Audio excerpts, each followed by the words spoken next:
super excited for one to see this Ekko Zilean deck again, Boulevard.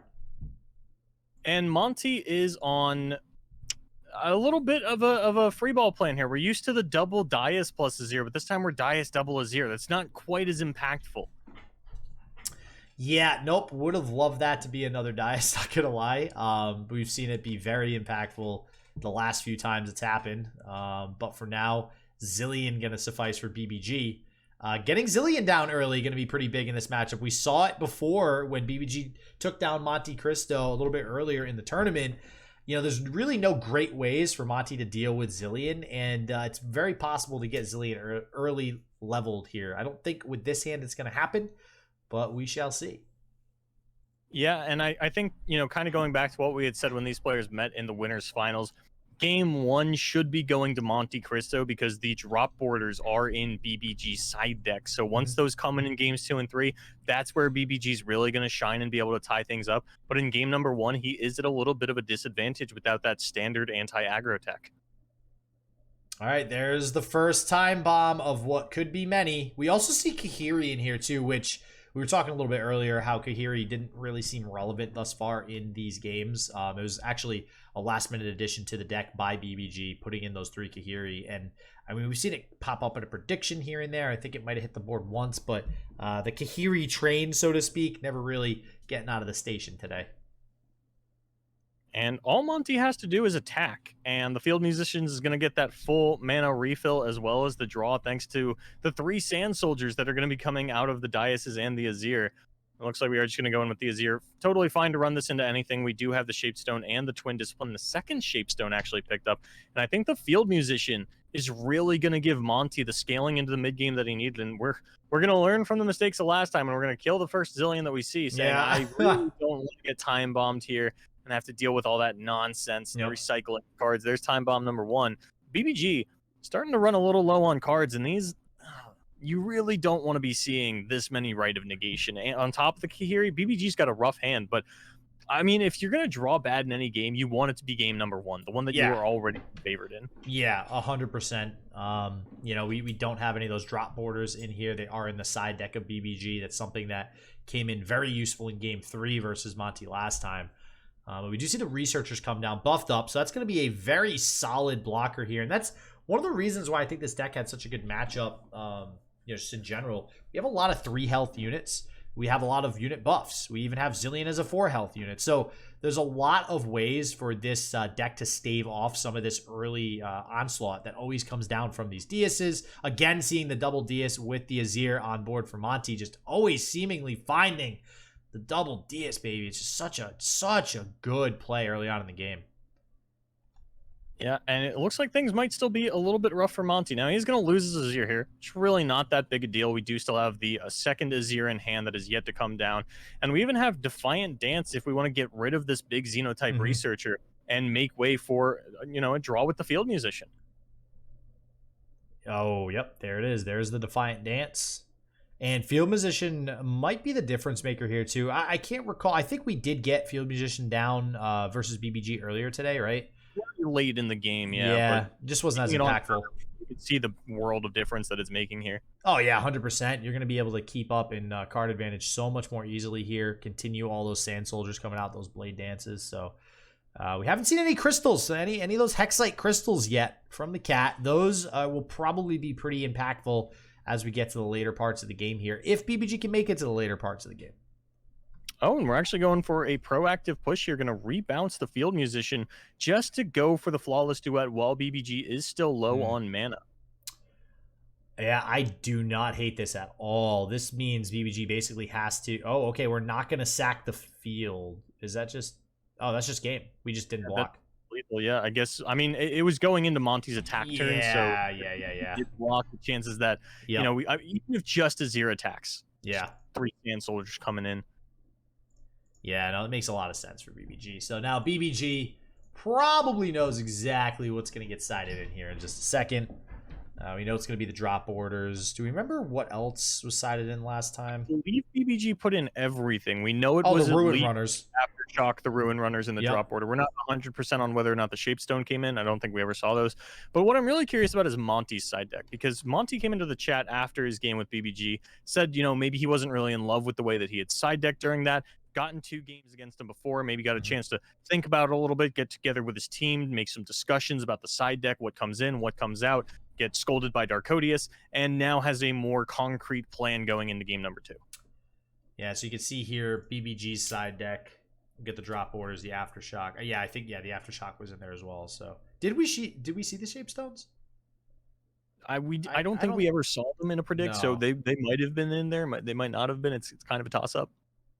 And here we have Monte Xristo side deck right here at the bottom. Yes, guys, flame in chat. Yes, this is a best of 3, so still got 2 more games to go. The Green Glade duo, I think Xristo sided in before, and I'm just really questioning when Xristo has been siding these Green Glade duos in. They just don't seem too impactful, or at least as impactful as you'd expect them to be. Because again, when I envision these being sided in, like when I was playing this deck on ladder, you know, going up against Overwhelm, this card would easily take home victories. There's some other matchups that would work really well in, and the matchups that Monte's been siding these Green Glade duos in for, like Scouts as an example, I don't know. It didn't seem like the greatest side deck choice, but we are getting into game number 2, so let's go ahead and head on over.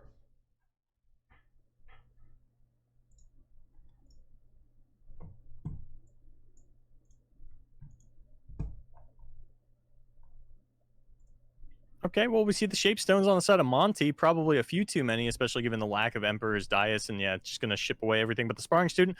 We pick up a Dais, and if I know anything about Monte so far, we're going to find another one not too soon. It's all but, yeah, it's definitely a pretty high probability here, I think, for Monte. But drop border of note, unfortunately, in BBG's hand, that's not usually where you want to see drop border. You want to see it in a prediction, but can be a useful tool for some of this early aggression, so maybe we still get it down. I imagine we'll throw down the Zilean nice and quick here, though. You know what I just noticed that upsets me a bit? Everything upsets you, Boulevard. Let's be honest. This will upset you too when I lay it out for you. Oh, God. Here we go. What? And I definitely, if you were going to tell me anybody in the community does this, I would definitely say BBG was my first pick. Okay. I believe BBG has turned off Prismatics. He has turned off Prismatics. I forgot you could even do that. What are you basing that on? Was something prismatic? A complete lack of Prismatics in BBG's deck. I mean, that's just wow, that's a snap time bomb, by the way. That is the thing that you want with Practical Perfectionist. That is what gets this deck just rolling, and there you see it. This has been BBG's sort of high roll string, is when we can get it very, very specifically Practical Perfectionist into the time bomb, draw second time bomb with this one, and that's the most consistent way probably to level Zilean on 4. Yeah, and it works. It's pretty reliable. I mean, it's not 100% reliable, of course. You need to make sure you get it with the next draw, but there's a much better shot of actually getting these time bombs now that you have double the amount basically shuffled in, alongside obviously all these prediction effects that you have. So see how we line up the blocks here. Yep, not putting any more damage onto Zilean. We'll see how long Zilean can stick around as well. A little surprised not to see the Practical Perfectionist trade with the Sparring Student there, I think. Maybe just deciding, hey, the time bomb's going to do the work for us. Why bother? It makes sense. Now that I'd spent more than half a second thinking about it. Yeah, Boulevard makes that a bad trade. We're casters. We have like a quarter of a second to make every decision, so you need to get used to this stuff. Yeah. Just a retreat onto the Ribbon Dance. They're going to save this one from the bomb, or at least force an additional resource out of BBG. The Mystic Shot looking really juicy right here. But maybe this isn't the time for it. Maybe we hang it back a little bit. Yeah, and there we go. We're going to get some additional Blade Dances here on possibly BBG's attack turn. These 2 Ruin Runners, you know, again, these were sided in. They're not looking great right now. I mean, committing 5 mana, I guess we're going to do it. Say it, BBG slams it. Slams you know it down. What's right here? A Ruin Runner. We're going to see a couple of blocks lined up. This could take a kill onto the Zilean if we really want to with the Twin Disciplines, but I don't know that that is the most effective use of our mana. Yeah, and I think yeah, this is going to be a pretty big attack. So this is one of those scenarios, and we talked about this before. This deck, so many win conditions. We're talking about leveling up Zilean. Of course, that's a win condition, right? Then there's also the option to, okay, maybe we actually just run them down before they're able to run us down. And it's one of the reasons, I think, why BBG is opting to side in those Ruin Runners, because it really accelerates the ability of this deck to just go ham and close out the game. But unfortunately going to lose the Zilean here. So I think we're all in on that, right? We're all in on this aggressive strategy now, especially with 2 Mystic shots in hand and another Ruin Runner. Yeah, and we played a cat earlier, so if this Zilean sees the Hexite Crystal, it's just game over. I love that. We played a cat. The cat has arrived. Yeah, this is great by BBG. I love the recognition. And I think it's Monte attacking. No, this is Monte attacking. I love the recognition. I think, again, we were talking about how we saw this deck with in other players' hands, and it seemed very subpar. Now we're watching BBG play, and it seems more consistent. I like this right here is a perfect example of why. You know, BBG was kind of floundering a little bit in the beginning. We have the Zilean. We have these things we on have field lethal with triple that are blocking. Are we gonna? Do we respect Monte's hand? I'm sure that BBG is gonna have no problem finding windows to actually fire off the triple mystic shots with no questions asked, but it's looking like this one's kind of wrapped up. Oh yeah, 100%. But that's 100% because of these side decked Ruin Runners. I mean, just BBG recognizing that this needs to go. It's aggressive now. We drew the Ruin Runner. We're turning on the gears, and we're going aggressive. We're going face and doing way more damage than Monte can put out. And see, that's the thing with Monte's deck, right? Irealia puts out damage over the course of a few turns. You know, attacking multiple times over and over and over again, poking that 1, 2, 3, 4, 5 damage. And BBG, the way he set this deck up now versus Irealia, this all of a sudden, after doing no damage for most of the game, over the course of 3 turns, we're doing 20 damage and taking home a victory, tying it up 1-1. Take us to game 3 for the grand finals here, the single deck showdown. And it feels like every time that BBG is able to find a drop border off of one of those early predictions, the game just instantly swings in his favor, as he did find one there off of an early Zilean. So if he can repeat that again, and Monte doesn't line up with their signature combo of the double Dais plus the Azir, BBG could be taking this one home in short order. It's not all signed, sealed, delivered just yet. You know, Monte had a pretty spell-heavy hand that game, but if history is to repeat itself, BBG will be the winner here in game number 3. Yeah, it looks like we are getting right into game 3. And here we go. All right.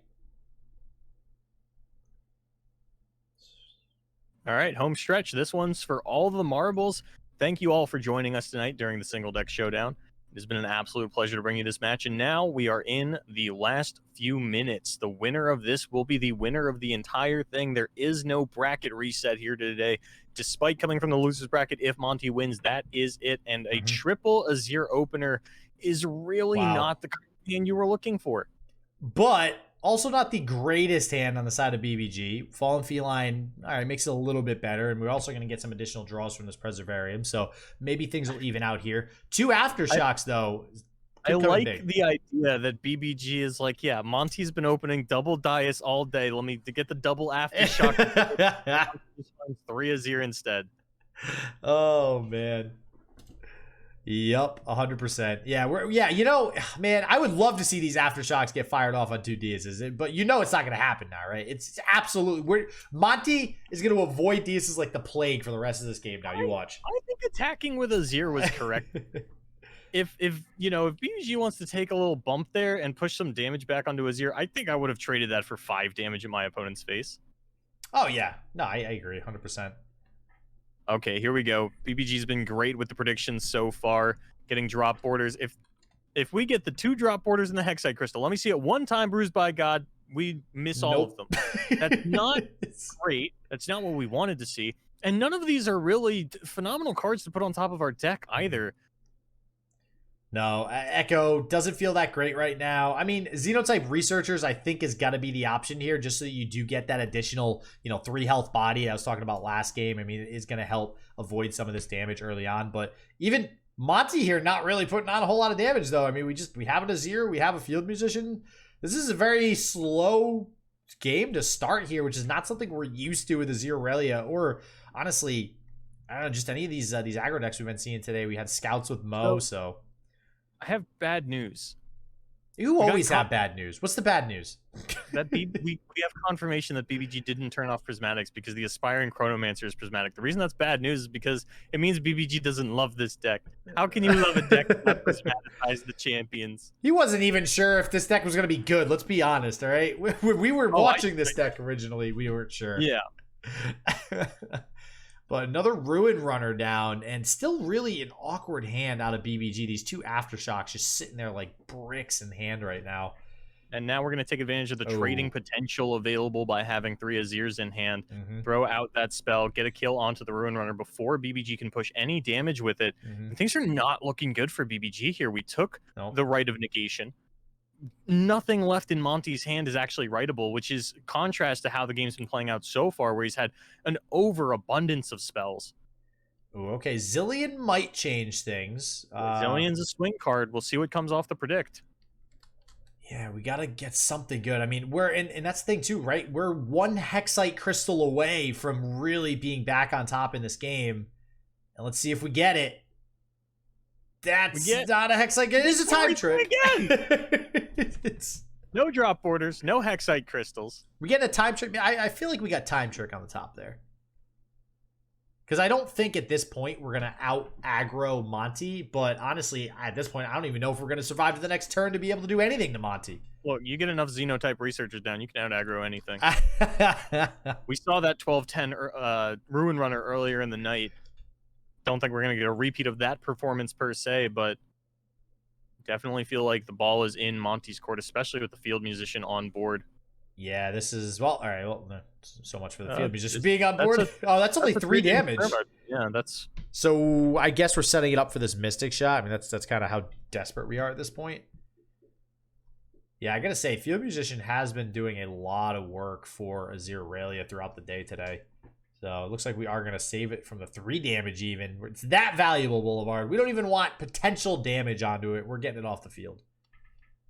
Well, we've seen Monte really proactively use the lead-in follows when his opponent's defenses are down, so I wouldn't be surprised if there was just I was going to do this anyway, thank you for spending a card before I did. More damage pushed onto BBG here. This is not looking good, Boulevard. I'm not liking BBG's spot, and honestly... Let's see, was it the time trick? It was the time trick. We pretty much need Hexite Crystal off this time trick, I think. Otherwise, I think Monte might be able to close out this turn with some Blade Dances here. Even if we get the Hexite Crystal, it might just be too little too late, but we'll see. We've got, again, nothing. No hits for BBG, not even a drop border. Nope. No compensation bonus prizes. No. And that's where we talked about it with this deck. That's where some of the low rolling happens. You know, you're not always guaranteed to find what you need. Let's try it again. That's not it. That's still not a Hexite Crystal. We leveled Ekko, though. Surely that means we can come back into the game. But no, it looks like this is just going to be a lethal push from Monte Cristo. And as much as this deck has been... a Sand Soldier here. Awesome to cast. Right to the Blossoming Blade. Yeah, this Blossoming Blade, unfortunately. Well, it's going to be, it's on the next turn, but... Yeah. Which means we still have an opportunity. Yeah. All right, what can we draw? We have to draw Time Trick. It's the only burst speed prediction that can get it to us. Two time bombs. 2 time bombs instead. All right, we find predict the Xenotype Researcher. That's going to be the Blossoming Blade. That's going to be the game. That's going to be the match. That's going to be the tournament for Monte Cristo. And Monte Cristo taking the dub over BBG's Ekko Zilean deck. Your single deck Showdown champion, Monte Cristo, baby.